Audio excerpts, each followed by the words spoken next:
여호와의 말씀이니라. 아멘. 자, 오늘 있는 내용이 새 언약이죠. 시내산 언약과 구별이 됩니다. 시내산 언약은 그 내용을 보면 딱 느껴지는 게 내가 너의 하나님이 되고 너는 내 백성이 될 것이다 하시면서 지키면, 그렇죠? 지키면, 떠나지 아니하면 너희는 내 백성이 되고 나는 네 하나님 될 것이다. 그런 조건의 개념이고 쌍방 간의 계약입니다. 근데 오늘 내용을 쭉 보면 이게 엄청난 일이죠. 내가 하나님 될 것이다 하면서 항상 나를 경외하게 할 것이다. 나를 떠나지 않게 하리라. 그죠? 떠나면 안 된다. 파괴된다. 떠나지 아니하면 이와 같이 된다. 또 축복으로도 말씀이 있죠. 들어가도 복을 받고 나가도 복을 받고 머리가 되고 꼬리가 되지 아니하고 쭉 얘기를 했잖아요. 근데 지금은 떠나지 않게 할 것이다. 그래요. 떠나지 아니하면이야. 떠나지 않게 할 것이다. 나를 경외하게 할 것이다. 이 땅에 내가 너희를 심을 것이다. 모든 복을 내가 너에게 내릴 것이다. 새 언약은 쌍방적인 게 아닙니다. 하나님이 하나님의 이름으로 하나님과 언약하시는 거예요, 이제. 그리고 우리는 믿으면 그것을 누리게 하시는 거예요. 은혜로, 행위가 아니라 은혜로. 그래서 우리의 신앙생활은 이제 율법의 생활이 아닙니다.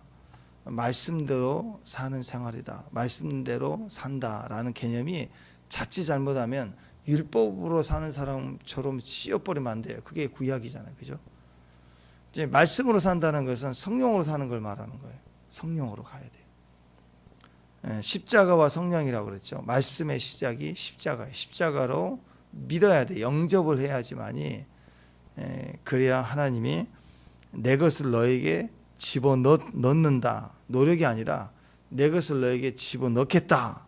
그래서 그걸로 인해서 우리 마음에 새 마음을 주고 성령을 주시고 우리 마음에 주시는 거예요. 그래서 우리가 그것을 즐거워하고 기뻐하고 자원하고 그렇게 주의 말씀을 따라 산다. 그런 개념입니다. 그러니까 하나님의 말씀을 알지만 말씀의 행위로 사는 게 아니라 또 말씀의 행위를 안 지키는 사람은 말씀으로 정죄하는 게 아니라 또 말씀으로 선악을 구분해서 막 징계하고 정죄하고 판단하는 게 아니라 율법주의예요. 그게 아니라 말씀을 내가 지키는 거예요. 내가 지키는 거예요. 그러니까 말씀을 지키려 법을 만드는 게 아니라 우리가 가르치고 공포하고 가르치지만 사실 지키는 건 우리가 지키는 거예요. 그러면 전체가 변화가 된다. 예수의 길이 십자가의 길을 말하는 것입니다. 그래서 에레미야를 통해서 바룩이 움직이잖아요. 그죠? 똑같아요. 예수님을 통해서 움직이는 거예요. 그래서 주님이 하신 말은 우리 항아리 속에 두고 간직해야 돼요. 끝까지 그거 없으면 안 돼요. 간직해야 돼요. 법궤 안에 말씀이 있어야 되는 거죠. 그죠? 법궤 그 상자 아무것도 없이 상자만 있다. 의미가 없어요. 법궤 안에 반드시 돌판을 말씀을 집어넣을 궤 그랬잖아요. 말씀의 법. 당연히 있어야죠. 우리가 용납하는 건 그 붕어빵밖에 없잖아요. 붕어 없잖아요. 그래도 화 안 내잖아요. 그건 용납이 되지만 만약에 법궤 안에 법이 없다. 결혼할 배우자에게 나를 향한 사랑이 없다. 세상에 가득 차 있다. 다른 여자를 사랑한다.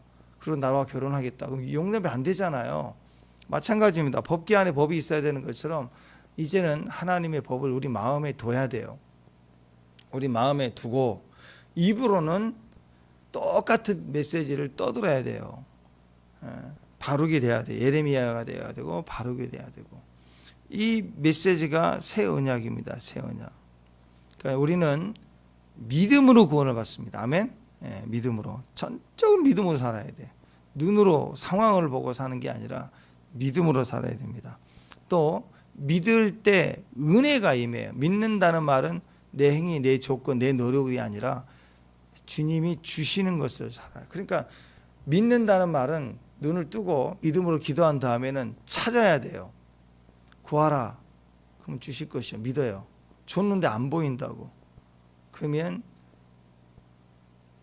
믿고 우리가 구한 걸 받았음을 믿고 찾아야 돼요. 찾는단 말은 움직이라는 거예요. 움직이라. 머리가 아파요. 주님의 채찍이 맞으면 나음을 입었다. 말씀을 선포하고 믿습니다. 아멘. 그러면 나아요. 아멘.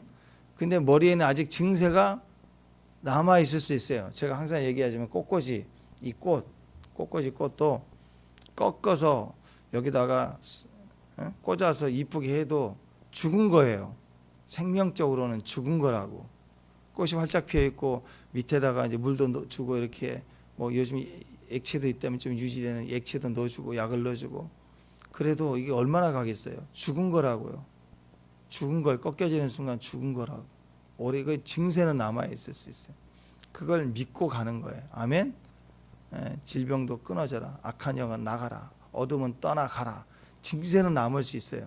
끝난 거예요. 이제 우리가 그렇게 믿어야 되는 거예요. 그걸 또 말하고 그 채찍에 맞음을 우리가 나았다는 걸 말해주는 거예요. 또 채찍에 맞음을 말해주는 거예요. 네.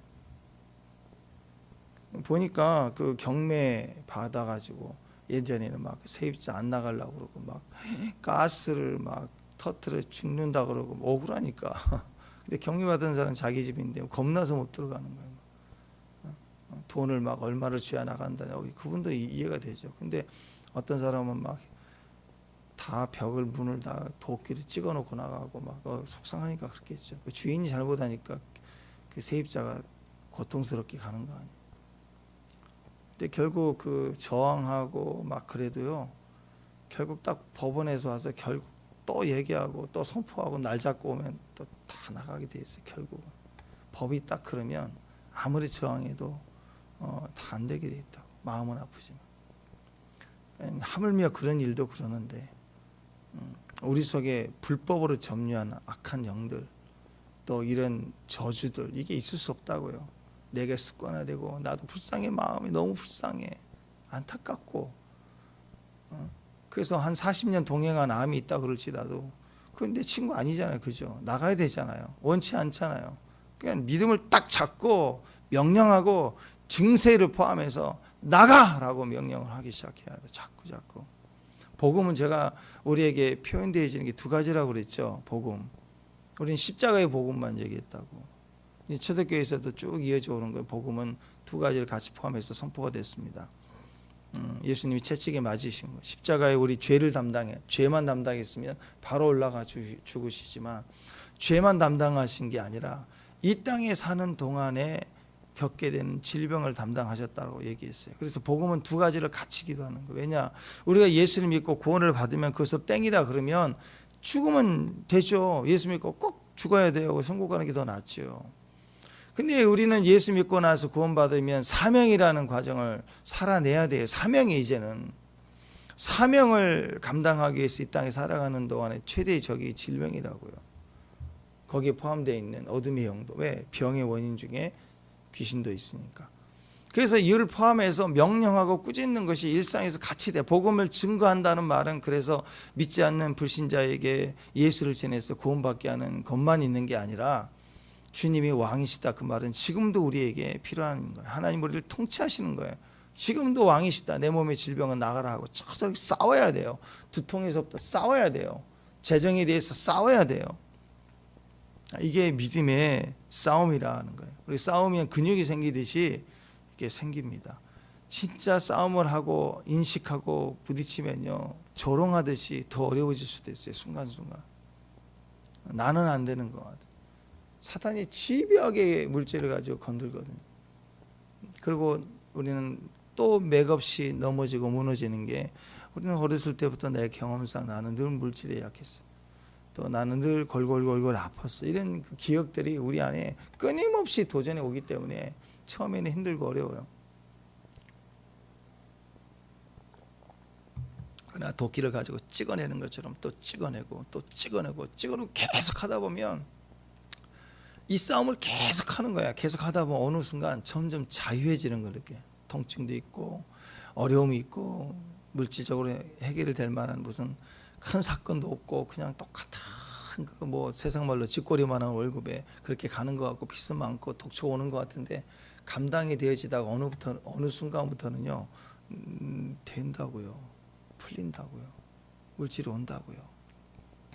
몸이 낫기 시작한다고요. 그래서 여러분 복음은 계속해서 싸워나가야 되는 거예요. 지금 나와 내 삶과 내 주변을 그래도 이게 되니까 기쁜 소식을 전하리라. 그래가지고 내가 그 짐을 져주는 거잖아요. 중보의 짐을 져주고 가족을 대표해서 기도하고 교회를 대표해서 기도하고 그 김용기 장로님처럼 말이야. 조국아 안심하라. 내가 기도하고 있다. 막 대문자 말하게 써붙이고 기도하고 새벽마다 나라 괜찮대. 전쟁 자빨 괜찮다. 내가 기도한다. 그 정도로 배포가 커지는 거죠. 그 다음에 열방을 향해서도 나아가고 어느 순간 되어진다라는 거예요. 찍어 내려가야 됩니다. 십자가예요. 십자가에서 끝났다. 믿음으로 받아들이고 그 다음에 새 언약은 십자가와 성령이라고 그랬습니다. 성령을 받아서 성령의 충만함을 받아서 성령이 넘쳐나게 하시면서 가는 거예요. 그래서 여러분 기도할 때 방언 기도하셔야 돼요. 적어도 하루에 이제 1시간씩 하셔야 돼요. 1시간씩 하셔야 된다. 십자가 기도도 하시지만 6가지는 기본으로 하셔야 되지만 여러분이 방언 기도 하셔야 돼요. 영이 내가 기도 제목 정해서 내가 판단하고 기도하는 게 아니에요. 기도도 여러분 저번에 말씀드렸죠. 기도할 때 순서 바꾸라고 같이 기도해야 됩니다. 기도는 혼자 하는 게 아니라 같이 기도하는 게 더 의미가 있어요. 원래 혼자 기도는 끝내야 되는 거고 같이 기도해. 어떻게 기도하는? 둘이 만나가지고 기도 제목 정하는 게 아니에요. 일단 둘이 만나면 기도 시작하면 막 기도하는 거예요. 그러고 나서 한 30분이나 1시간 기도 끝나면 대화하는 거예요. 뭘 기도했는지, 기도할 때 뭘 느꼈는지를 얘기하는 거예요. 그래서 필요하다면 한 10분 더 기도하자. 이 부분은 조금 더 기도해야 될 것 같다. 그럼 기도하고 마치는 거예요. 그렇게. 근데 기도 제목 정해서 같이 하자 그러면요 맨날 똑같은 레파토리에 기도 얘기한다가 얘기하다 곁길로 가고 드라마 얘기 나오고 잠깐만 물 한 잔 먹고 하자. 그러면 또 주스가 나오고 또 이렇게 또 과일 하나 썰고 오고 뭐 하고 시간 한 30분 휙 하고 나면 또 둘째 오면서 아이스크림 사갖고 왔다 그러면 그것도 먹고 1시간이 아니라 10분 기도하고 마친다고요. 교회도 그래요. 그래서 기도 시간은 무조건 하는 거예요. 무조건 기도하고 뭘 기도했는지 대화를 하는. 시간 봐서 시간이 짧다 그러면 우리 한 20분 기도해야 될 것 같다. 20분 기도하고 10분 나누고 또는 뭐 30분밖에 없다. 30분 기도하고 옷 입고 나가면서 또 얘기를 나누는 거예요. 나가면서 이런 얘기 저런 얘기하면서 빨리 움직이자 하면서 얘기하는. 기도 자리에서는 기도해야지 얘기 나누는 거 아니에요. 순서를 바꾸게 성령의 기도예요. 방언을 기도하죠. 방언을 하면 생각지도 못했던 기도. 그리고 기도를 오래 해야 될 이유 중에 하나가 보면 그래요. 우리가 이제 요즘은 수험생이 많이 없지만 수험생이 있을 때 보통 9월 뭐 12월 11월 막 디데이 되면 교회마다 새벽마다 전부 수험생도 그 기도하거든요. 그때 기도하신 분들은요 애들 시험 딱 끝나면 기도 그 다음날 딱 안 나와요. 썰렁해요. 새벽에 안 나온다고.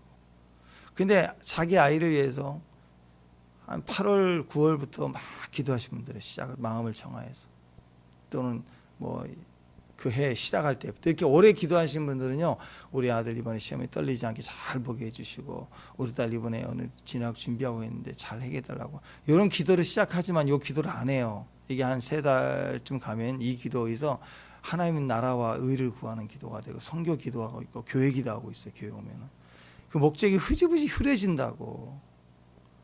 근데 내가 하는 것만 딱 하고 끝났다. 그 일 끝났다. 기도 끝. 이건 아직도 먼 거예요. 기도를 오래 해보십시오. 바뀌어요. 결혼 기도도 오래 하신 분들 이제 결혼 앞두고 막 팔팔해가지고 결혼해야 되겠다 생각하는 사람들의 기도 제목은 뭐 1, 2, 3, 4 또박또박 있다고 이렇게.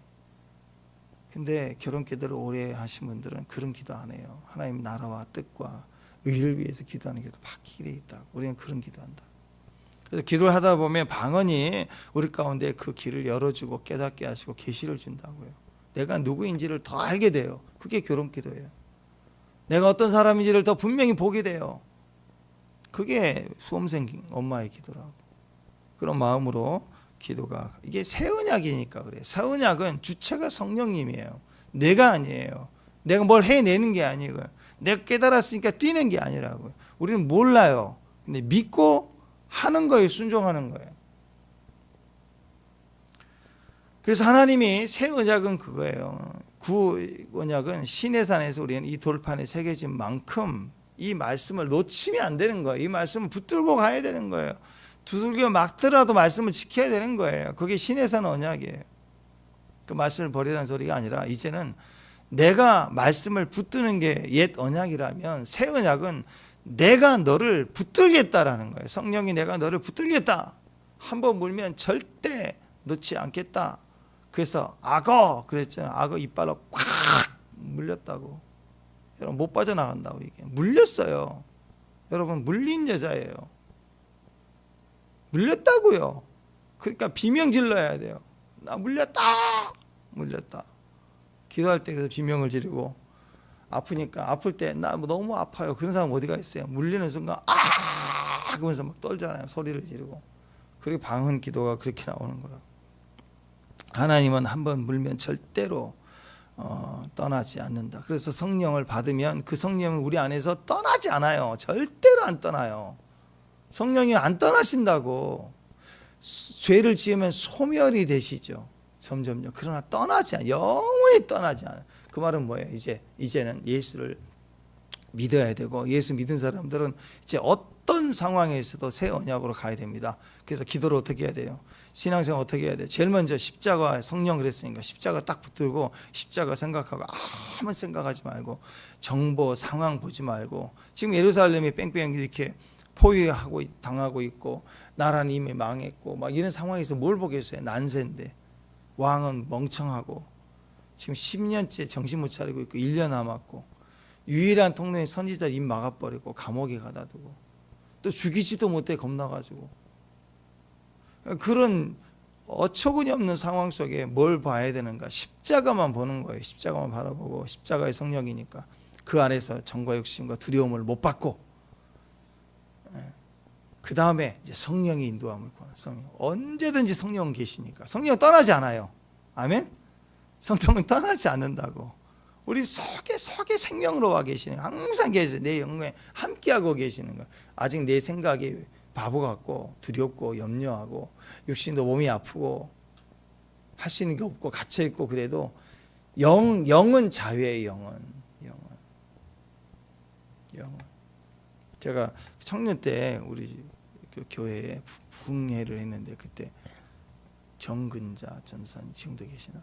그분은 그 남편하고 같이 이렇게 집회를 이렇게 간증 집회 하시는 분인데, 한 가지 기억이 난 게 있어요. 그분이 두 팔이 없고 다리가 하나밖에 없어요.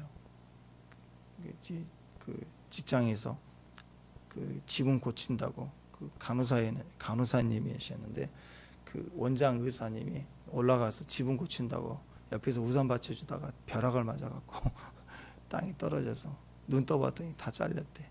살려야 되니까. 기가 막힌 거죠. 그 의사는 돌아가셨나 한다 그러고. 인생의 어느 순간 그렇게 된 거예요. 그래서 여자 몸이니까, 처녀니까 어떻게 사냐고. 자살하려고 그래도 자살할 수가 없어요. 모을 수가 없고 약을 입으로 혼자 먹고 물 마셔야 되는데 그런 이제 상황 속에 병실 다니며 기도하신 분이 계속 예수를 전하고 그래서 구원을 받게 되고, 장애자 모임 나가서 갔더니 봉사하시는 웬 젊은 청년이 그렇게 자기를 잘 도와주더니 어느 날 결혼하자고 그래갖고, 멀쩡한 사람이 결혼하자고 그러니까 나 놀리는 거냐고.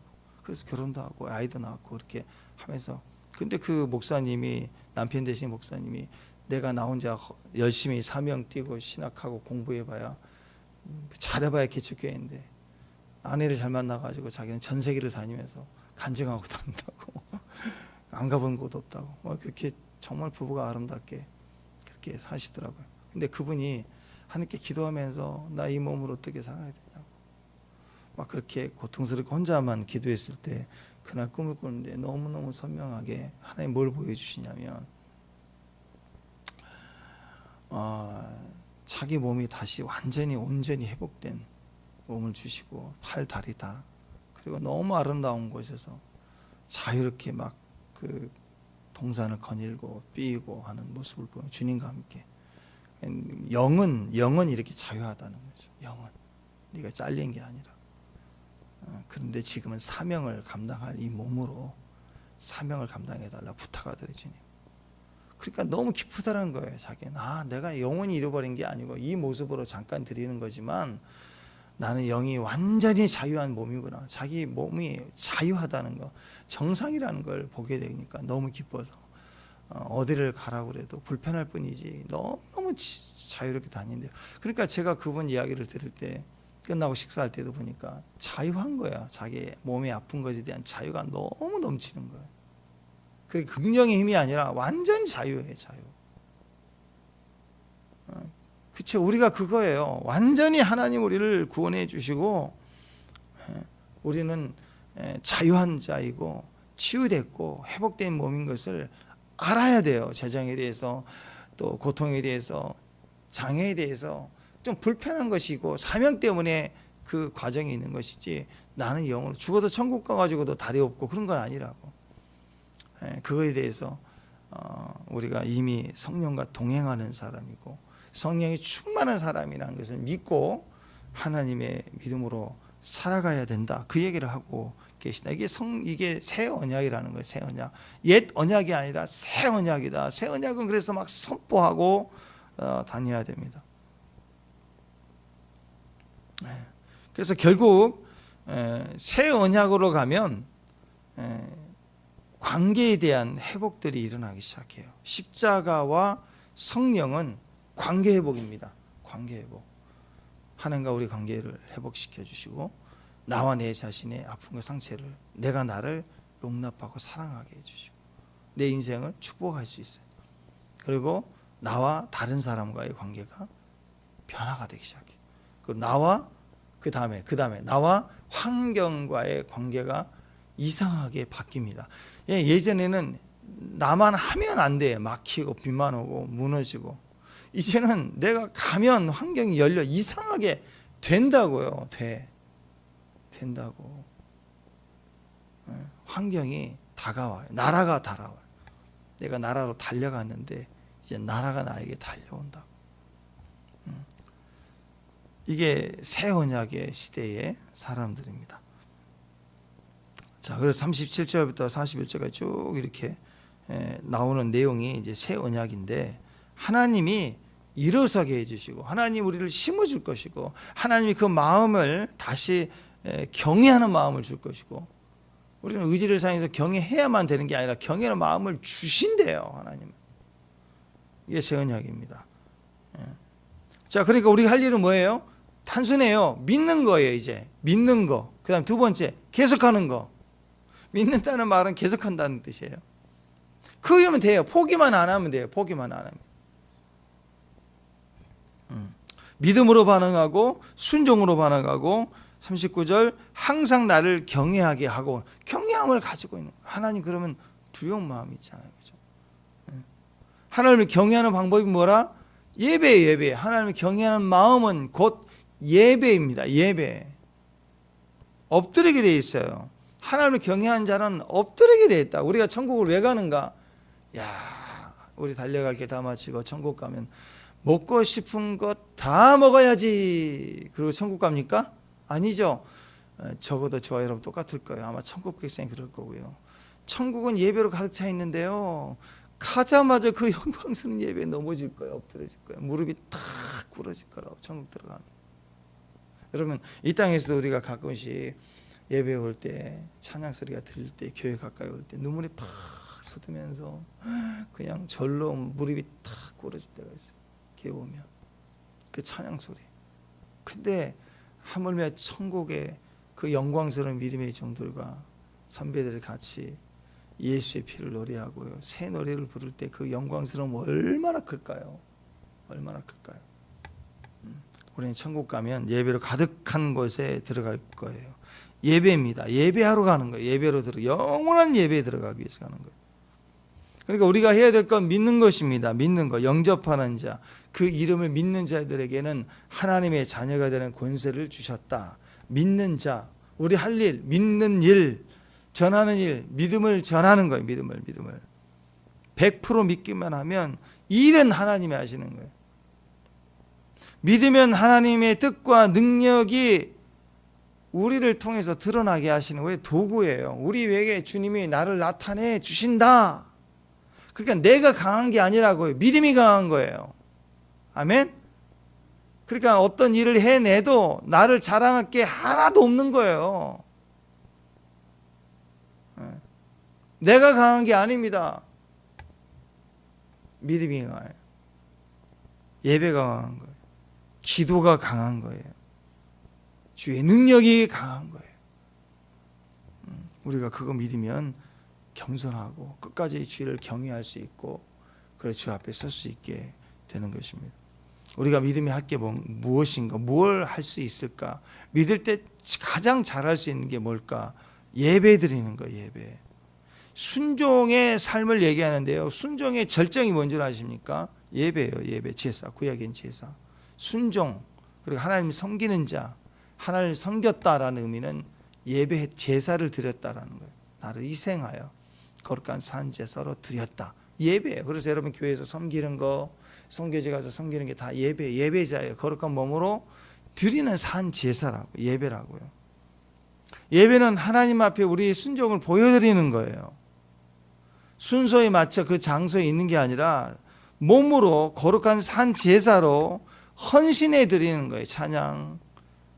그렇죠. 내가 나를 잡아서 각을 떠서 드리지 않으면, 짐승을 드리지 않으면 제사가 안 되는 것처럼 내가 내 자신을 부러뜨리지 꺾이지 않으면 예배 시간에 찬양이 올라갈 수가 없어요. 나를 가득 차 있는 사람 팔짱 끼고 예배 중에 팔짱 끼고 판단한다고 돌아보고 딴짓한다고. 그 예배 공간에 자리에 있어도 예배자가 아닌 거예요. 지금 예배 드리고 있는 게 아니라고. 예배는 나를 태워드리는 거예요. 고운 향기로 하나님께 내 자신을 드리는 거예요. 나를 꺾어야 되고 내가 깨져야 되는 거예요.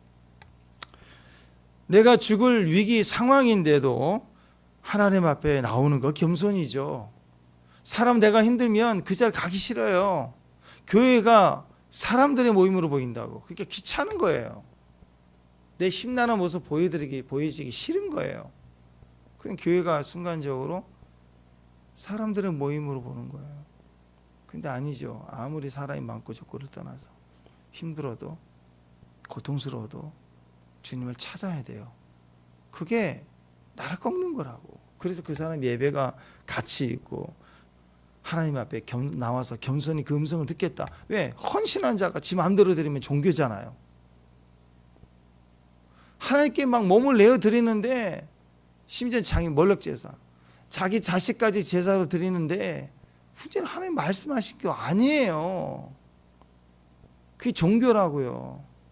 하나님 없이 열심만 뛰는 거. 근데 하나님 말씀을 따라서 나가겠다, 그 말은 제사하기 전에 제일 먼저 하나님 음성을 들어야 되겠죠. 그러려면 만나야 될 거 아니에요. 임재가 있는 곳으로 나가야 돼요. 그게 예배입니다. 이스라엘 백성들은요, 듣지 아니해서 망했대요.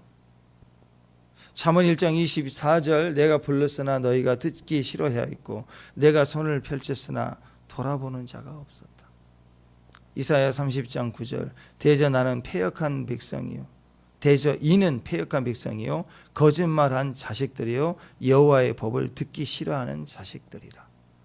하나님 법을 듣기 싫어하면 거짓말하는 자고 패역한 자들이라, 망하는 자들 얘기하는 거죠. 에스겔서 3장 27절, 그러나 내가 너와 함께 말할 때 내 입을 열리니 너는 그들에게 이르기를 주 여호와의 말씀이 이러하시다 하라. 들을 자는 들을 것이요 듣기 싫어할 자는 듣지 아니하리니 그들은 반역하는 족속이라. 듣지 않으면, 선포되면 두 개로 쫙 나눠진다고 그랬죠. 멸망하는 거예요. 스가랴 7장 11절, 그들이 듣기를 싫어하며 등을 돌리며 듣기 싫어하는 자, 듣기 아니하려고 귀를 막으며 멸망하지 않겠습니까? 시편 106편 25절, 그들의 장막에서 원망하고 여호와의 음성을 듣지 아니하였도다. 사람들이 자기 장막에 쏙 들어가요. 내 집에 들어가서 안 들어요. 내 마음의 자리에 쏙 들어가서 귀를 닫고 안 들어요. 사도행전 3장 24절, 누구든지 그 선지자의 말을 듣지 아니하는 자는 백성 중에서 멸망받으리라. 안 들으니까 우리를 듣게 하시려고 이제 어떻게 하시느냐, 성령이 우리 안에 계셔요. 이제 우리 안에서부터 올라와. 내가 막 떠들어대도 아니라라고 부인하고 싫다고 안 믿는다고 난리를 쳐도 태어난 걸 어떻게 해요? 그렇게 태어났는데. 진짜는요, 안 들으려고 해도 듣게 돼 있어요. 결국 들어요. 시간이 좀 걸리고 뒤지가 얻어 터져가지고 듣겠죠. 눈물 쏟아내면서 듣겠죠. 보세요, 여러분 못 이겨요. 물렸으니까. 그래서 막 반항하고 안 듣겠다고 난리를 쳐도요, 안타깝죠. 그러나 그걸 배워가야 되는 거예요. 그래서 때로는 기도하고 둬야 돼요. 시간 지나면 다 깨달아요. 다 알아. 다 알게 돼 있어요. 진짜 믿는 자니까. 괜찮아요. 생명은 위대한 거예요. 그 생명의 주인이 듣게 하시려고 우리 속에 계시다고요. 다 듣게 한다고요. 다 듣게 해요. 멸망하는 자들은요, 안 들어서인데, 근데 우리는 지금 듣겠다고 온 거 아니에요. 그죠? 새벽에 왔어요. 듣겠다고 온 거 아니에요. 주일날 왜 와요? 듣겠다고 오는 거 아니에요. 코로나 이후로 가나안 성도 그래서 안 나가. 결론은 뭐예요? 그 신앙이 왜 신앙이 아닌 거예요? 왜 신앙이 아니라고 할 수도 있는 거예요? 왜 그래요? 듣겠다고 말은 하지만 온 게 아니라고, 안 온다고. 안 오는 것은요, 몸으로 드려지지 않는 제사는 제사가 아니에요. 머리로 계산은 맞죠. 똑같은 예배 실시간이고 여기 있으나 집에 있으나 틀면 되지 않겠냐고. 근데 아니래요.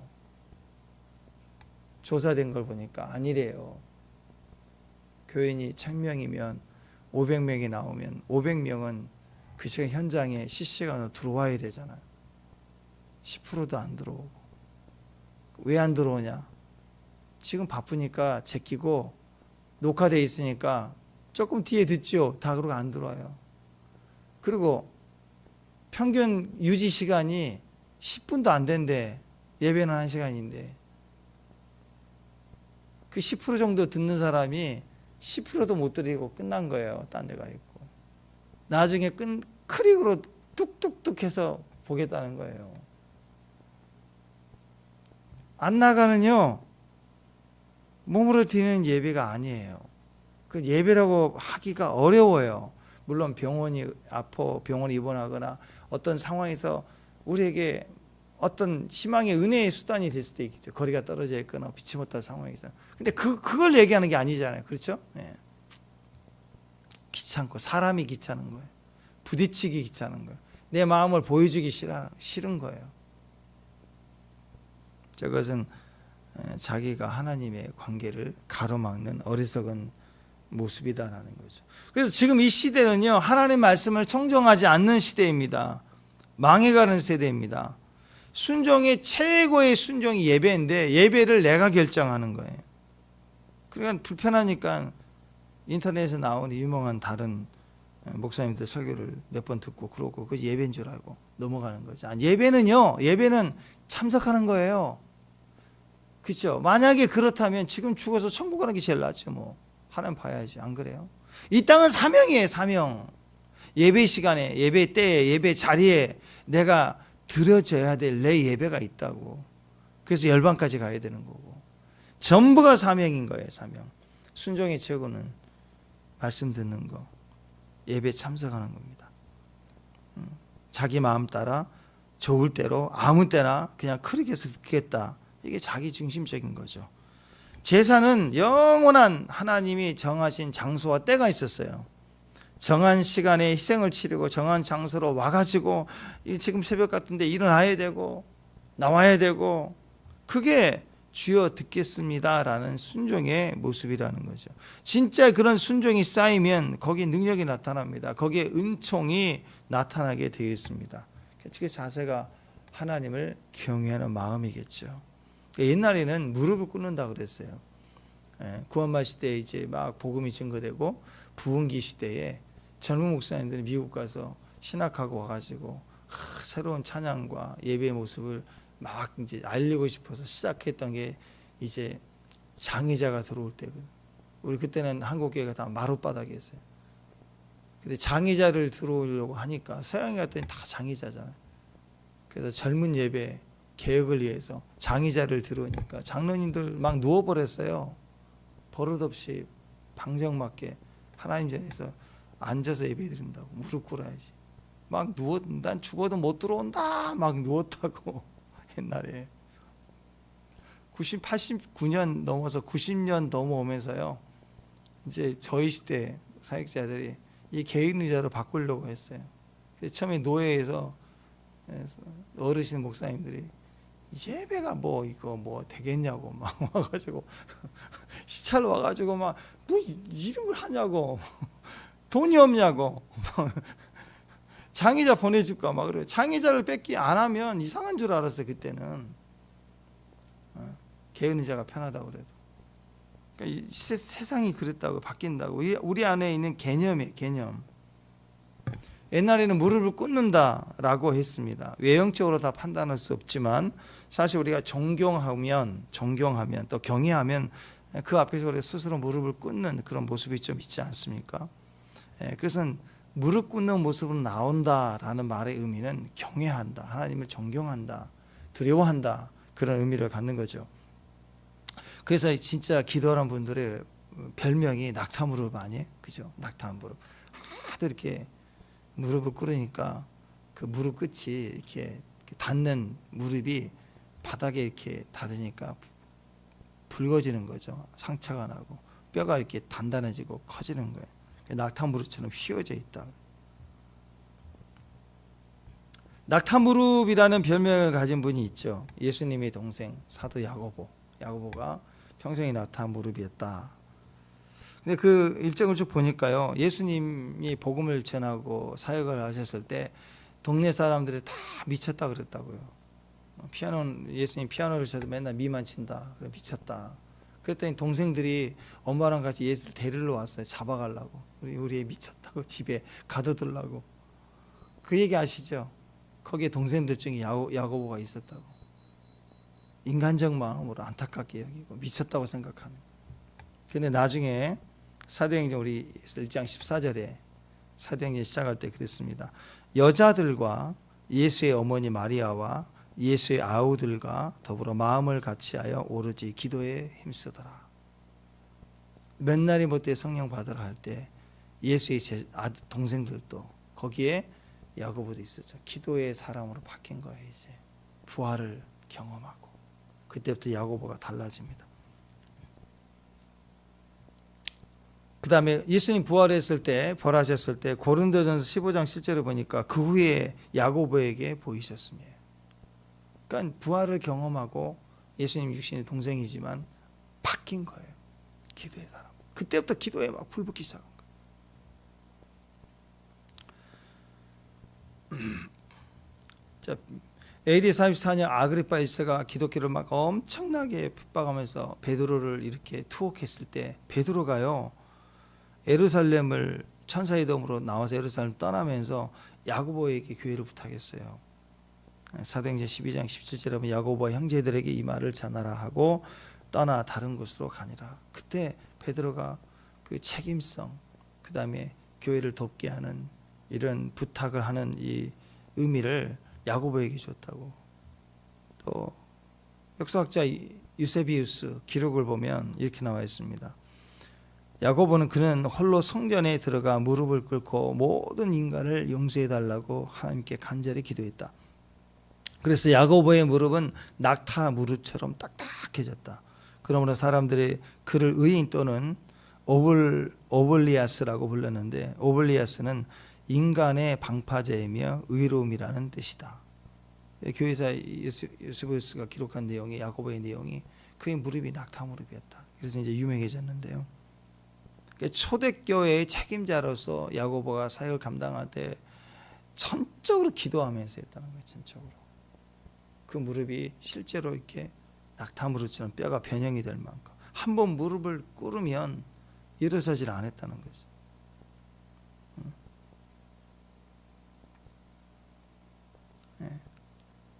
우리가 무릎 꿇잖아요. 잘 들으세요. 우리가 무릎을 꿇으면 하나님이 약해지세요.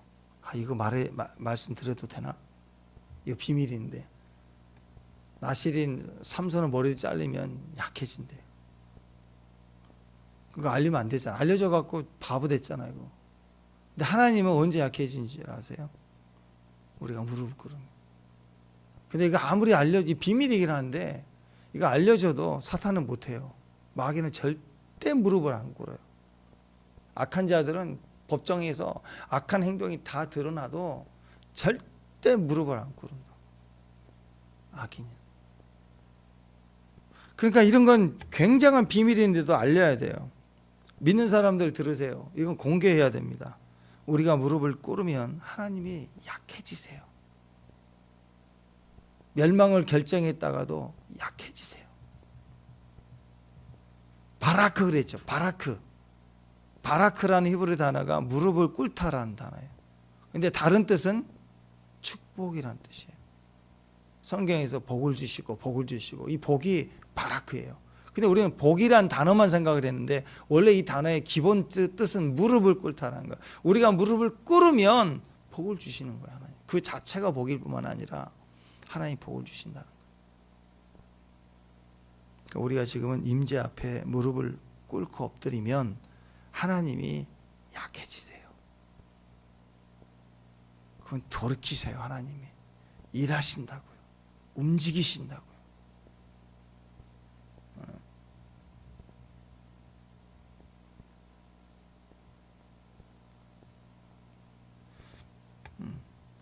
옛날에 그 허준이라는 드라마 있었잖아요. 굉장히 유명했잖아요. 아마 그때 이후로 우리가 매실 막 전 국민이 매실 막 만들어 먹고 그랬던 것 같아요. 그때 그 장면 중에 무슨 장면인지 모르는데 우연히 봤던 장면이 지금까지 남는 장면이 저는 그때 남은 장면이 저한테 각인되어 있는 게 있습니다. 아마 그 드라마 상에 그 배우가 그 허준이가 막 이제 인기를 얻고 총애를 얻기 시작하니까 막 다른 의사들이 다 싫어하는 거 싫어하고 막 모함을 주려고 하고 막 근데 왕이 등용을 시키고 뭔가 일을 시키고 싶은데 하도 잡음이 나오니까 왕이 큰 소리를 딱 치더라고. 자격이 없다 뭐한다 얘기하니까 딱 치면서 왕인 내가 원하는데 그랬더니 신하들이 쭉 속에 들어갔어요. 아니 하나님이 복을 주시는데 누가 막아요? 사탄이 막겠어요?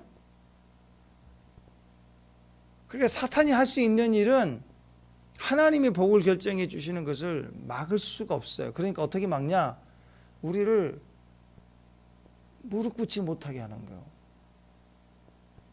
피해의식을 주고 포기하게 만드는 거예요. 절망하게 만드는 거예요. 속이는 것뿐이에요. 그러니까 견디면 이긴다고요. 견디면. 믿고 견디면 됩니다. 날마다 새벽 무릎 되시기를 축복합니다. 하나님을 경외하는 마음으로 하나님 앞에 나와서 무릎을 꿇는 자세, 그게 신부의 모습이에요. 그때 하늘의 권능이 우리 가운데 입혀질 거예요. 2000년 전에 예수님이 십자가에서 다 이루셨대요. 크게 두 가지로 우리 죄를 다 용서해 주셨다는 거고 십자가 지시기 전에 처절하게 두들겨 맞으신 피를 흘리신 이유 내 질고를 지고 담당했다 그랬어요. 죄만 진 게 아니라 질병까지 지고 가셨다고.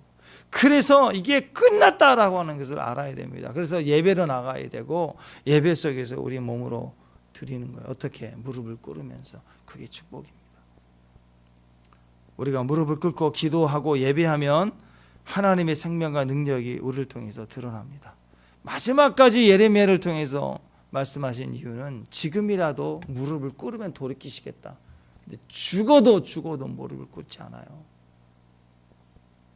이 마지막 이 왕들은 두 눈 뽑혀 끌려가면서도 무릎을 꿇지 않아요.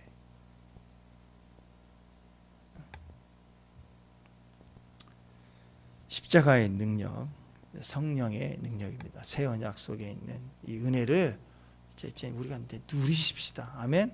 두 가지입니다. 십자가 딱 생각하고 무릎을 딱 꿇고 그 다음에 성령 구하세요. 성령으로 말하세요. 성령으로 기도하세요. 찬양도 이제 막 찬양하다가 스판테니에서 방언 찬양으로 들어가서 찬양하는 게 기도예요. 기도 계속 기타 안고 기도하십시오. 하나님 도와주실 거예요. 물질과 또 질병에 대해서는 싸우세요. 내 안에 있는 물질의 영역, 내 안에 있는 이런 질병의 영역, 조금이라도 아픈 영역 싸우세요. 또 건강이셨다. 가족에 대한 것, 또 다른 환경에 대한 것들을 중보로 싸우세요. 이 두 가지 계속 싸워야 할 대상이라고. 축복합니다. 그래서 기도의 의미를 가지고 주님께 이 두 가지를 기도하며 나가며 승리하는 새 언약의 사람들 되시기를 주님의 이름으로 축원합니다. 기도하겠습니다. 하나님 감사합니다. 우리 할 일 믿는 일입니다. 믿습니다. 우리 병이 치유받았음을 믿습니다. 또 우리가 구원받았음을 믿습니다. 우리에게 주신 환경 사명에 충성된 종으로 또 주님을 섬기는 예배자로 서게 하옵소서. 예수님 이름으로 기도합니다.